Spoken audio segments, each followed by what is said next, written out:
Un'evasione da 7 milioni di euro. Nei guai è finito un imprenditore trevigiano, legale rappresentante di una società di autotrasporti. A fare insospettire la Guardia di Finanza di Vittorio Veneto la scoperta di due complessi aziendali, dove era stata notata una costante presenza di mezzi con targa slovena. I finanzieri della tenenza di Vittorio Veneto hanno individuato una società che aveva fittiziamente ubicato la sede della propria attività in Slovenia, ma in realtà operava e amministrava la propria attività, si occupava di logistica e trasporti nell'area tra Vittorio Veneto e Conegliano. La sede principale fittizia era in Slovenia, stato in cui la società risultava però disporre solamente di un mero recapito presso un professionista. La tecnica evasiva consiste nel dichiarare fittiziamente la sede della società all'estero, solitamente in un paese con un trattamento fiscale più vantaggioso di quello nazionale, lavorando però nel territorio dello Stato senza rispettarne le regole tributarie.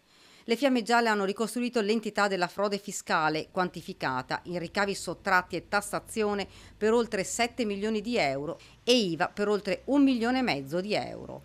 Inoltre, nel corso degli accertamenti sono emersi 10 lavoratori impiegati in maniera irregolare e nei confronti dei quali la società non aveva versato le previste ritenute d'acconto per oltre 200.000 euro. All'azienda, all'esito dell'attività di verifica, il legale rappresentante è stato denunciato alla Procura della Repubblica di Treviso. Nei confronti della società è stata aperta una partita IVA italiana. Questo gli consentirà di, una volta definita la sua posizione nei confronti dell'Agenzia delle Entrate e nei confronti della Procura, di operare nel rispetto della legalità fiscale e giuslavoristica in Italia.